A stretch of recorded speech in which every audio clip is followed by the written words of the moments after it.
This is a video about our family's motto and then a short humorous story at the end. So let's get started.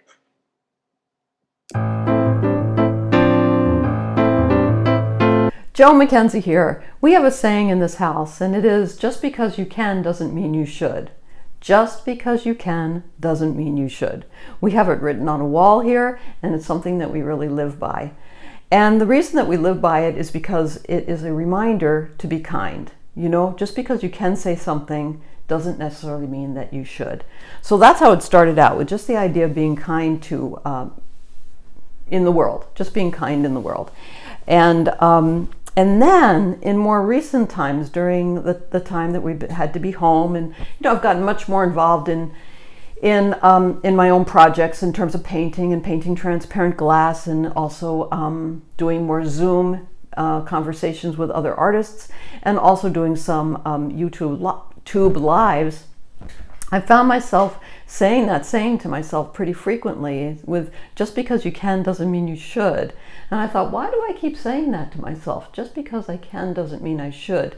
And I thought, because you're in the middle of a place where you might pivot, you're not this is true of the whole world, basically, but you're not sure what you want to do. I mean, you know for sure that you want to paint every day, you know that you want to share and connect. That's always going to be true.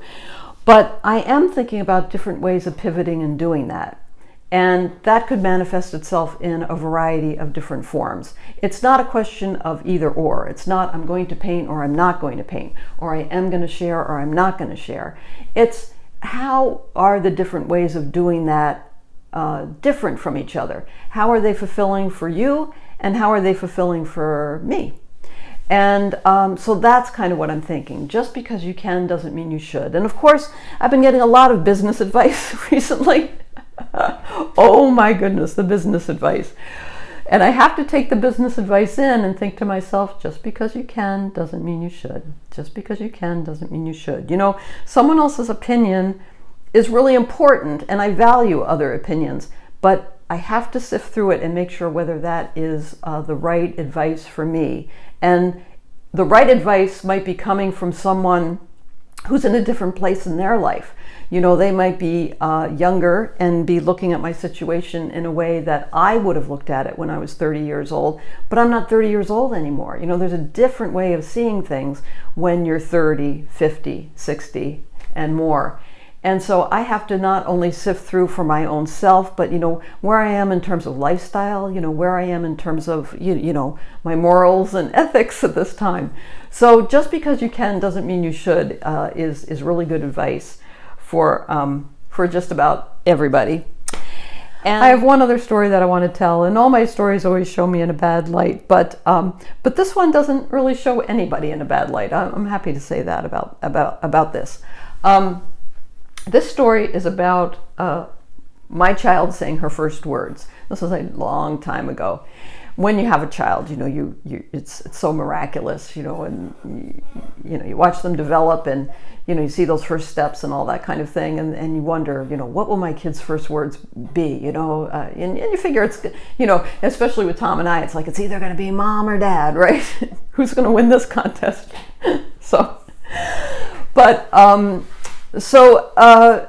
Emily, our daughter, is probably, I don't know, just around 1 year old, or 1 year and a couple of months or something. And we were sitting, Tom and I, she was having a nap. She wasn't in the room, and we heard from the other room, we heard, uh-oh. And we looked at each other, we said, did you hear that? And Tom said, yeah. And so then we sat quietly again, and we heard, uh-oh, uh-oh, uh-oh, and it just kept going and going and going. And so we knew it was Emily, and we knew she was up from her nap. So we go and we get her from the nap, but we still, we weren't sure. Did we hear what we heard? And so, you put her in the high chair, give her toy or whatever it is, and the first thing she does is she picks up the toy, she drops it on the floor, and she says, it's coming, and she says, uh-oh. And Tom and I looked at each other and died. We just died laughing. It was just so funny. It was not what we expected her first word to be at all, but that was her first word. And for where we are in the world right now, I don't think it's at all unusual that an infant's first words might be "uh-oh." It might make perfect sense. So I would like to think that that our family was ahead of its time on this one.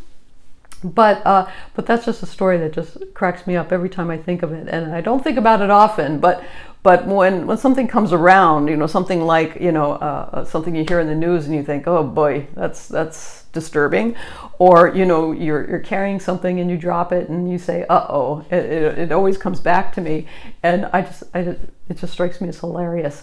So I would love to know what your child's first words were. I'm sure they were something more in keeping with normalcy, perhaps, like mama or dada. But that was our family's experience. And under that umbrella is the just because you can doesn't mean you should. Maybe I shouldn't have told this story, but I think we've all moved far enough along that I think we can all see it with a lot of humor. So remember to keep the whites of your paper white, your paints wet, mass for value, mix for color, and I'll see you next time. Bye-bye.